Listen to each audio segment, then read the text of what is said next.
ఇంట్లో ప్రిపేర్ అయ్యేవాళ్ళు ఎలా ప్రిపేర్ అవ్వాలి, ఎలాంటి టైం టేబుల్ ఫాలో అయితే I can get good score. Morning persons ఎప్పుడంటే అప్పుడు లేచి చదవగలరు. ఇంకొకళ్ళు నైట్ పర్సన్స్ ఉంటారు. నైట్ పర్సన్స్ నైట్ ఎంతసేపు కూర్చోబెట్టు they are able to study. Morning లేచి చదివే కెపాసిటీ ఉందా, లేదంటే నైట్ ఎక్కువసేపు మెలుగుతోని చదివే కెపాసిటీ ఉందా? 7 hours of ideal sleep, proper sleep 7 hours ఉండాలి మీకు. మీరు వెదర్ జేఈకి ప్రిపేర్ అవుతున్నా, ఎంసెట్ కి ప్రిపేర్ అవుతున్నా, హోమ్ ప్రిపరేషన్ చేసే వాళ్ళకి మార్నింగ్ పర్సన్స్ కి ఈ టైం టేబుల్ హెల్ప్ అవుతుంది. ఈ టైం టేబుల్ ని యాజ్ ఇట్ ఈస్ గా ఫాలో అవ్వడం చాలా చేంజ్ వస్తుంది.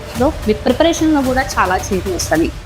హోమ్ ప్రిపరేషన్ కి మాకు ఒక ప్రాపర్ టైం టేబుల్ ఇవ్వండి, ప్రాపర్ స్ట్రాటజీ ఇవ్వండి. హోమ్ ప్రిపరేషన్ ఇంట్లో ప్రిపేర్ అయ్యేవాళ్ళు ఎలా ప్రిపేర్ అవ్వాలి అని చాలా కామెంట్స్ వచ్చాయమ్మా. సో ఇప్పుడు మనం ఈ వీడియోలో హోమ్ ప్రిపరేషన్ లో ఉన్న వాళ్ళు ఎలాంటి టైం టేబుల్ ఫాలో అయితే, ఎలాంటి టైం టేబుల్ మనకి ఐడియల్ టైం టేబుల్ ఏంటి, ఎలాంటి టైం టేబుల్ ఫాలో అయితే I can get good score అనేది ఇప్పుడు మనం ఈ వీడియోలో చూద్దాం. So first thing, home preparation చేసే వాళ్ళైనా, జనరల్ గా స్టూడెంట్స్ అయినా ఎవరైనా సరే 2 types ఉంటారు. ఒకటి మార్నింగ్ పర్సన్స్. మార్నింగ్ ఏ టైంలో అన్నా లేవగలరు. ఎంత మార్నింగ్ 4 o'clock లేవమంటే 4 o'clock లేవగలరు, 5 o'clock అంటే 5 o'clock లేవగలరు, ఎప్పుడంటే అప్పుడు లేచి చదవగలరు. మార్నింగ్ పర్సన్స్ ఉంటారు. నైట్ ఎక్కువసేపు వెలుగుతూ ఉండలేరు. సమ్వేర్ 10, 11 అవ్వగానే ఇక నిద్ర వస్తూ ఉంటది. నో మ్యాటర్ వాట్ హ్యాపెన్స్ నిద్రపోవాలి అన్న ఫీల్ లో ఉంటారు. ఇంకొకళ్ళు నైట్ పర్సన్స్ ఉంటారు. నైట్ పర్సన్స్ నైట్ ఎంతసేపు కూర్చోబెట్టు they are able to study, చదవగలుగుతారు. కానీ మార్నింగ్ లేవలేరు వాళ్ళు. నో మ్యాటర్ వాట్ హ్యాపెన్స్, అసలు మార్నింగ్ లేవడం అనేది impossible. So do let me know in the comment section, మీరు మార్నింగ్ పర్సనా నైట్ పర్సనా అనేది కామెంట్ సెక్షన్ లో నాకు చెప్పండి. సో ఇప్పుడు మనం ఈ వీడియోలో మార్నింగ్ పర్సన్ అయితే ఎలాంటి టైం టేబుల్ ఫాలో అవ్వాలి, నైట్ పర్సన్ అయితే ఎలాంటి టైం టేబుల్ ఫాలో అవ్వాలి అనేది మనం ఇప్పుడు ఈ వీడియోలో చూద్దాం. First morning person. ఒకటి గుర్తుపెట్టుకోండి, మార్నింగ్ పర్సన్ అయినా పర్లేదు, నైట్ పర్సన్ అయినా పర్లేదు, ఎలా అయినా మనం చదువుకోవచ్చు. నాకు తొందరగా నిద్ర వచ్చేస్తుంది, వామ్మో నేను చదవలేనేమో సరిగ్గా, లేదా నాకు పొద్దున మెలకు రావట్లేదు, నేను చదవలేనేమో సరిగ్గా అనేసి డిమోటివేట్ అయిపోవద్దు. ఫస్ట్ ఒకటి ఫిక్స్ అవ్వండి, మార్నింగ్ లేచి చదివే కెపాసిటీ ఉందా, లేదంటే నైట్ ఎక్కువసేపు మెలుకుతోండి చదివే కెపాసిటీ ఉందా, ఏది అనేది ఫస్ట్ ఒకటి క్లారిటీకి రండి. వచ్చిన తర్వాత ఇంకొకటి గుర్తుపెట్టుకోండి అమ్మా, మీ అంతటా మీరు టైం టేబుల్ వేసుకున్నా సరే, లేదా ఈ టైం టేబుల్ ఫాలో అయినా సరే, remember one thing, sleep sacrifice చేసి అయితే చదవద్దు. ఎప్పుడైనా సరే, ఇప్పుడు ఈ జేఈ ఎంసెట్ కి అనే కాదు, ఫర్దర్ గా ఎప్పుడైనా సరే స్లీప్ సాక్రిఫైస్ చేసి అయితే చదవద్దాం. నిద్ర సరిగ్గా ఉంటేనే మీకు బ్రెయిన్ యాక్టివేట్ ఉంటుంది. Actual ideal sleep you should have it for 8 hours. 8 hours మీకు ఖచ్చితంగా ఉండాలి. కానీ ఇప్పుడు మనకున్న పీక్ టైంలో, పీక్ టెన్షన్ లో మనకి ఇంకా డిసెంబర్, జనవరి, ఫిబ్రవరి ఎగ్జామ్స్ దగ్గరకు వచ్చేస్తున్నాయి కాబట్టి, so try to have 7 hours of sleep. 7 hours of ideal sleep, proper sleep 7 hours ఉండాలి మీకు. సో మార్నింగ్ పర్సన్ అయితే try to wake up at 5 AM. 5 AM చాలా మంది, నేనేమి మీకు 3 o'clock లేవండి, 4 o'clock లేవండి, చదివేసేయండి అని చెప్పండి. నేను ఇచ్చిన టైం టేబుల్ ఐడియల్ గా ఇచ్చే టైం టేబుల్, లైక్ ఎవరైనా ఫాలో అవ్వగలరు. అట్లా కాకుండా కొన్ని టైం టేబుల్స్ ఉంటాయి, అసలు 3కి లేవండి, 4కి లేవండి, అది చేయండి ఇది చేయండి అంటారు. అలా చేస్తే ఫస్ట్ వారం బాగానే ఉంటుంది, నెక్స్ట్ వారం హెల్త్ ఎఫెక్ట్ అవుతుంది. అందుకనే మీరు ఫాలో అవ్వగలిగే ఐడియల్ టైం టేబుల్ ప్రొవైడ్ చేశాను నేను. First wake up at 5 to 5:30. First నిద్ర వదిలించుకోండి, ఫ్రెష్ అప్ అవ్వండి. సో ఫ్రెష్ అప్ అయి first do face wash. And also ఇంకొక ఇంపార్టెంట్ థింగ్, మార్నింగ్ పర్సన్స్ కి లేవగానే బెడ్ మీదనే కూర్చొని బుక్ ఓపెన్ చేయబాకండమ్మా. లేచి ఫస్ట్ ఫ్రెష్ అప్ అయి బ్రష్ చేసి సమ్వేర్ ఏదైనా చైర్ లో గానీ ఎక్కడైనా కంప్లీట్ మీ బెడ్ కి దూరంగా వచ్చి చదువుకోండి. బెడ్ మీద కూర్చొని చదివితే 1 గంట తర్వాత మళ్ళీ నిద్ర వస్తుంది, మళ్ళీ నిద్రపోతారు. సో ఫస్ట్ థింగ్, బెడ్ నుంచి లేచి దూరం వచ్చేసేయండి. వచ్చేసి 5:30 to 8. బేసిక్ అందరూ చెప్పేది ఏంటంటే ఇక్కడ డిఫికల్ట్ సబ్జెక్ట్ చదవండి అంటారు. కాకపోతే నా సజెషన్ ఏంటంటే మీకు మోడరేట్ ఉన్నది. ఇప్పుడు మ్యాథ్స్, ఫిజిక్స్, కెమిస్ట్రీలో కంప్లీట్ ఈజీ ఉన్నది చదవద్దు, మీకు బాగా టఫ్ ఉన్నది కూడా చదవద్దు. మోడరేట్ ఫీల్ ఉన్న సబ్జెక్ట్ ఇక్కడ చదవండి. ఎందుకంటే నా సజెషన్ అన్న, టఫ్ ఉన్న సబ్జెక్ట్ చదివా అనుకో నిద్ర వచ్చేస్తుంది, పడుకుంటారు పోయి. ఈజీ ఉన్న సబ్జెక్ట్ అనుకో, ఈ కాన్సెప్ట్ నాకు వచ్చు, ఈ కాన్సెప్ట్ నాకు వచ్చు, ఈ కాన్సెప్ట్ నాకు వచ్చు అని వదిలేస్తూ ఉంటారు, చదవరు. అదే మోడరేట్ అనుకో, సగం వచ్చి సగం రాకుండా ఉంటుంది, ఆ సగం ఇంకోటి ఎందుకు రాదు అనేసి నేర్చుకుంటారు. సో మ్యాథ్స్, ఫిజిక్స్, కెమిస్ట్రీలో మీకు మోడరేట్ ఏదో చూసుకొని సబ్జెక్ట్, అది మార్నింగ్ చదవండి. అంటే అటు ఈజీ కాదు, ఇటు డిఫికల్ట్ కాదు అనుకున్న సబ్జెక్ట్ చదవండి. Next 8 to 9 have breakfast, do bath. Then 9 to 12 difficult subject చదవండి. కాబట్టి స్నానం చేసి వస్తారు, బ్రేక్ఫాస్ట్ అయిపోయి ఉంటుంది, బ్రెయిన్ అంతా ఫ్రెష్ గా ఉంటది. 9 to 12 ఒక సబ్జెక్ట్ చదవండి. Any one difficult subject. అసలు మ్యాథ్స్ నాకు అస్సలు రావట్లేదు, మ్యాథ్స్ చేయండి. నాకు ఫిజిక్స్ అస్సలు రావట్లేదు, ఫిజిక్స్ చేయండి. డిఫికల్ట్ ఏదైతే ఫీల్ అవుతారో అది 9 to 12 వరకు చేయండి అమ్మా. 12 to 1 have your lunch. Then 1 to 4 మీకు ఈజీగా ఉన్న సబ్జెక్ట్ చేయండి. ఎందుకంటే ఇక ఇప్పటికి ఇక్కడికి చేసి చేసి చేసి చేసి ఉంటారు. ఆల్వేస్ గుర్తుపెట్టుకోండి అమ్మా, ఏదైనా మీకు కెమిస్ట్రీ ఈజీ అయినా, మ్యాథ్స్ ఈజీ అయినా, ఫిజిక్స్ ఈజీ అయినా, మీకు ఈజీ ఉన్న సబ్జెక్ట్ ఎగ్జామ్ లో మీకు ప్లస్ అవ్వాలి, అంతే తప్ప మైనస్ అవ్వకూడదు. చాలా మంది ఏం చేస్తారంటే, నాకు మ్యాథ్స్ వచ్చు వదిలేసేద్దాం, ఎగ్జామ్ లో చూసుకుందాం, నాకు కెమిస్ట్రీ వచ్చు వదిలేద్దాం, ఎగ్జామ్ లో చూసుకుందాం. ఎగ్జామ్ లో మీకు ఆ కాన్సెప్ట్ తెలుసు కానీ ఆ క్వశ్చన్ తెలియదు, ఆ క్వశ్చన్ ఆగిపోతారు. ఇలా చాలా మందికి జరుగుతుంది ఈ సిచ్యువేషన్. సో మీకు ఈజీ ఉన్న కాన్సెప్ట్ ఎప్పుడైనా మీకు ప్లస్ అవ్వాలమ్మా. మీకు ఈ కాన్సెప్ట్ వచ్చు, ఇంకా డెప్త్ నేర్చుకోండి, ఇంకా డెప్త్ నేర్చుకోండి. ఎలా నేర్చుకోవాలంటే ఆ కాన్సెప్ట్ నుంచి వచ్చిన క్వశ్చన్ వదిలిపెట్టకుండా చేయాలి, అలా నేర్చుకోవాలి. డన్. నెక్స్ట్ 1 to 4 ఒక subject, 4 to 5 PM take rest.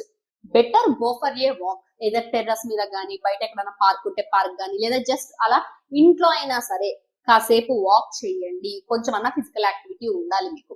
So walk చేసి అండ్ ఈట్ సంథింగ్, ఏదో ఒకటి coffee, tea, or else if you want to eat any snacks, have some snacks. Then 5 to 8 most important, start writing mock test. ఇప్పుడు కాదు, నేను తర్వాత రాసుకుంటా, exam కి 1 month ముందు రాసుకుంటా, 1 week ముందు రాసుకుంటా, ఎగ్జామ్ ముందు ఒక మాక్ టెస్ట్ ఇచ్చేసి వెళ్ళిపోతాను నేను చాలు, ఇలాంటివి వద్దమ్మా. ఒక రియలైజేషన్ కి రానురా, మనం ఎంత ప్రిపేర్ అయినా ఎట్ ద ఎండ్ ఎగ్జామే కదా మనం రాయాల్సింది. We need to write the exam only, right? So ఆ ఎగ్జామ్ ఎన్విరాన్మెంట్ అలవాటు అవ్వాలి కదా. నాకు క్వాడ్రాటిక్ ఈక్వేషన్స్ పర్ఫెక్ట్ గా వచ్చు, ఏం ఉపయోగం? ఎగ్జామ్ లో క్వశ్చన్ చేయకపోతే, ఆబ్జెక్టివ్ ప్రాక్టీస్ చేయకపోతే ఏం ఉపయోగం? సో మేజర్ గా హోమ్ ప్రిపరేషన్ చేసే వాళ్ళు, మీ దగ్గర టైం ఎక్కువ ఉంటుందమ్మా, రైట్ మాక్ టెస్ట్. స్కోర్ చూసి భయపడద్దు. చాలా మంది మాక్ టెస్ట్ రాయకపోవడానికి రీజనే ఇది, స్కోర్ చూసి భయపడతారు. నాకు మంచి మార్కులు రావట్లేదు, నాకు ఏదో 2, 3, 6, 8 వస్తున్నాయి, అసలు నాకు మార్కులు రావట్లేదు, కేవలం రిజల్ట్ భయంతోనే రాయకుండా ఉన్న వాళ్ళు చాలా మంది ఉంటారు. భయం పెట్టుకోవద్దు, ఈ రోజు తగ్గనివ్వండి, రేపు కొంచెం ఇంప్రూవ్, కొంచెం ఇంప్రూవ్, కొంచెం ఇంప్రూవ్, అలా కొంచెం కొంచెం ఇంప్రూవ్ అవుతూ వెళ్ళండి అమ్మా. మేజర్ గా ఎంసెట్ కి ప్రిపేర్ అయ్యే వాళ్ళకి చాలా టైం ఉంది. ఎంసెట్ ప్రిపేర్ అయ్యే వాళ్ళైతే ఖచ్చితంగా మాక్ టెస్ట్ రాయాలి, ఎందుకంటే EAMCET exam is all about time. మన మొత్తం టైం గురించి ఎంసెట్ ఎగ్జామ్ అంతా. తక్కువ టైంలో ఎన్ని ఎక్కువ క్వశ్చన్లు పెట్టగలవు నువ్వు, అదే నీ టార్గెట్. అండ్ ఆల్సో జేఈకి ప్రిపేర్ అయ్యే వాళ్ళు, మన దగ్గర ఎక్కువ టైం లేదు, ఎంత ఎక్కువ పీవైక్యూస్ మాక్ టెస్ట్ రాస్తే అంత మంచిది. నెక్స్ట్ అది అయిపోయిన తర్వాత 8 to 9 హ్యావ్ డిన్నర్. డిన్నర్ అయిపోయిన తర్వాత మీరు చేసిన మోస్ట్ ఇంపార్టెంట్ థింగ్ ఏంటి అంటే, ఈ మాక్ టెస్ట్ అయిపోతుంది కదా, అయిపోయిన మాక్ టెస్ట్ ని అనాలిసిస్ చేయండి. అంటే ఈజీ క్వశ్చన్ అయితే ఇంకా ఈజీ ఏమన్నా ఉందా, టఫ్ క్వశ్చన్, మీరు కొన్ని క్వశ్చన్స్ అటెంప్ట్ చేయలేకపోతారు, ఎందుకు అటెంప్ట్ చేయలేదు, నాకు ఈ క్వశ్చన్ ఎందుకు రాలేదు, అసలు దీని రిలేటెడ్ ఫార్ములా ఏంటి, అలా ఎనాలసిస్ చేసుకోండి అమ్మా. 9 to 10 ఖచ్చితంగా ఎనాలసిస్ చేయండి, మ్యాండేటరీ. ఒకవేళ నాకు ఆన్లైన్ లో మాక్ టెస్ట్ రాయడం తెలియట్లేదు, దెన్ డోంట్ వరీ, మీ దగ్గర పీవైక్యూ బుక్, కాలేజ్ మెటీరియల్స్ ఏదో ఒకటి ఉంటారు కదా, ఒక క్వశ్చన్ సెలెక్ట్ చేయండి, కొన్ని క్వశ్చన్స్ సెలెక్ట్ చేసి 3 hours లో సాల్వ్ చేయడానికి ట్రై చేయండి. It's all about time. అంతే, టైమర్ పెట్టుకోండి, 3 hours కి పెట్టుకోండి టైమర్. క్వశ్చన్స్ సాల్వ్ చేస్తూ ఉండండి, క్వశ్చన్స్ సాల్వ్ చేయండి, ఒక 10 questions, ఒక 20 questions, ఒక 30 questions, ఇంకా కొంచెం కొంచెం అయ్యేసరికి exactly 25 maths, 25 physics, 25 chemistry JEE అయితే. అదే ఎంసెట్ అయితే 80 మ్యాథ్స్, 40 ఫిజిక్స్, 40 కెమిస్ట్రీ. అలా ఆ టైంలో విత్ ఇన్ 3 hours ఎన్ని చేయగలము. ఇలా పీవైక్యూ బుక్ పక్కన పెట్టుకుని టైమర్ ఆన్ చేసి చేసినా పర్లేదు, డైరెక్ట్ గా మీరు ఆన్లైన్ లో మాక్ టెస్ట్ రాసినా పర్లేదు, ఓకేనా? అండ్ గుర్తు పెట్టుకోండి, ఎక్కువ స్ట్రెస్ తీసుకోవద్దు. You should have 7 hours of sleep. ఖచ్చితంగా అంటే ఖచ్చితంగా 7 hours ఆఫ్ స్లీప్ అయితే ఉండాలమ్మా, మ్యాండేటరీగా. Done. This is for morning persons. మీరు వెదర్ జేఈకి ప్రిపేర్ అవుతున్నా, ఎంసెట్ కి ప్రిపేర్ అవుతున్నా, హోమ్ ప్రిపరేషన్ చేసే వాళ్ళకి, మార్నింగ్ పర్సన్స్ కి ఈ టైం టేబుల్ హెల్ప్ అవుతుంది. నెక్స్ట్ నైట్ పర్సన్స్ చూద్దాం. నైట్ పర్సన్స్ ఎంతసేపు అన్నా మెలుకుతూ ఉండగలరు కదా, ఉండగలరు అనేసి ఓ తెల్లారులు 3 దాకా 4 దాకా ఉండి నెక్స్ట్ డే 1 గంటకి 2 లేవడం కాదు. You have to wake up at 9 AM. 9 కన్నా దాటద్దు, ఇంకా అంతకన్నా దాటద్దాం, ఎందుకంటే బ్రేక్ఫాస్ట్ అనేది ఖచ్చితంగా ఉండాలి మీకు, ఓకేనా? 9 o'clock కి షార్ట్ లేవండి. లేచి 9 to 10 fresh up, bath, breakfast అన్ని అయిపోవాలి 9 to 10 లోప. అయిపోయి ఇంకా బుక్ ఓపెన్ చేయండి. ఓపెన్ చేసి 10 to 1 PM సేమ్ ఇందాక చెప్పిన ఆర్డరే. ఫస్ట్ మోడరేట్ గా ఉన్న సబ్జెక్ట్ చదవండి. నెక్స్ట్ 1 to 2 PM లంచ్ చేయండి. తర్వాత 2 to 5 PM ఒక సబ్జెక్ట్ చదవండి, ఏది డిఫికల్ట్ గా ఉన్న subject. Next 5 to 6 take break. మళ్ళీ చెప్తారా, go for a walk. Better go for a walk. Terrace ఎక్కి వాక్ చేసినా పర్లే, ఇంట్లో నడిచినా పర్లే, బయటికి పోయి నడిచినా పర్లే, go for a walk. Next 6 to 9 ఈజీగా ఉన్న సబ్జెక్ట్ చదవండి. 9 to 10 PM complete your dinner. ఇక డిన్నర్ కంప్లీట్ చేశాక అప్పుడు మాక్ టెస్ట్ మొదలు పెట్టండి అమ్మా మీరు. Then write mock test. 10 to 1 AM mock test రాయండి. తర్వాత 1 to 2 AM రాత్రిపూట, ఇది మధ్యాహ్నం కాదు, 1 to 2 AM ఆ మాక్ టెస్ట్ ఎనాలసిస్ చేయండి. Then sleep at 2, again wake up at 9. Try to follow this time table. అయితే ఇక్కడ ఇంకొక విషయం ఏంటి అంటే, ఫస్ట్ థింగ్ మాక్ టెస్ట్ రాసేటప్పుడు ఖచ్చితంగా 3 అవర్స్ మీరు దానికే ఇవ్వాలి. ఒక 1 అవర్ రాసి అసలు ఇంకా ఏ క్వశ్చన్ నా వల్ల అవ్వట్లేదు వదిలేసి నేను ఇంకా ఎక్స్ట్రా ప్రాక్టీస్ చేసుకుంటా, ఎక్కువ ప్రాక్టీస్ చేసుకుంటా అనే థాట్స్ వద్దు. 3 అవర్స్ ఎగ్జామ్ అంటే నో మ్యాటర్ వాట్ హ్యాపెన్స్, ఆ 3 అవర్స్ మీరు ఎగ్జామ్ మాత్రమే రాయాలి. అలవాటు చేసుకోండి అమ్మా. ఇది చాలా మంది చేసే స్టూడెంట్స్ మిస్టేక్ ఇది. ఏంటంటే ఒక 2 అవర్స్ రాస్తారు, 1 అవర్ ఇక్కడ ఎందుకు నేను వేస్ట్ చేయడం, నాది అయిపోయింది, అన్ని క్వశ్చన్లు చూసేసా నేను అనేసి పోయి వేరే క్వశ్చన్స్ ప్రాక్టీస్ చేయడము, వేరే కాన్సెప్ట్ చేయడము. మైండ్ లో ఏముంటది అంటే నేను ఈ 1 అవర్ వేస్ట్ చేయట్లేదు అని ఉంటది. కానీ నో, ఇట్స్ నాట్ కదా. ఇప్పుడు రేపు మీరు జేఈ ఎగ్జామ్కి వెళ్తారు, 2 అవర్స్ చేసేసి 1 అవర్ నాకు టైం మిగిలింది, నేను పోయి అడ్వాన్స్ ప్రిపేర్ అవుతా అంటే పంపించరు కదా. You have to be there for 3 hours. నువ్వు ఎంత ఇవ్వగలవో 100% ఎఫర్ట్ అంత ఇవ్వాలి. సేమ్ అలానే రాసే ప్రతి మాక్ టెస్ట్ కూడా అదొక ఫైనల్ ఎగ్జామ్ అన్నట్టే రాయండి అమ్మా.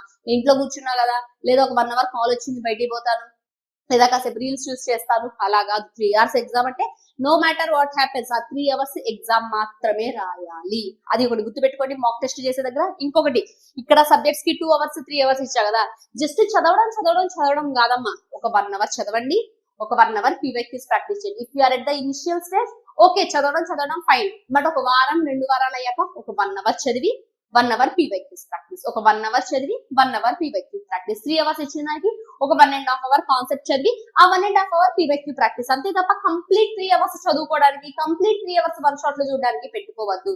చదవడం, పీవైక్యూస్ రాయడం, చదవడం, పీవైక్యూస్ రాయడం, ఇలా ఒక ప్రాపర్ స్ట్రాటజీ ప్రిపేర్ అవ్వండి.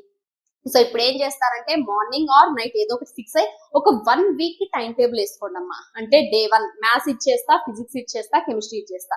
డే 2 మ్యాథ్స్ ఇచ్చేస్తా, ఫిజిక్స్, కెమిస్ట్రీ. డే 3 అలా ఒక 6 డేస్ కి టైం టేబుల్ వేసుకోండి. Follow this time table. ఈ టైం టేబుల్ ని యాజ్ ఇట్ ఈస్ గా ఫాలో అవ్వండి అమ్మా. చాలా చేంజ్ వస్తుంది మీలో, మీ ప్రిపరేషన్ లో కూడా చాలా చేంజ్ వస్తుంది. ఓకేనా? And do let me know in the comment section, మీరు మార్నింగ్ పర్సనా నైట్ పర్సనా అనేది. Thank you so much everyone. If you are having any other doubts, do let me know in the comment section. Thank you.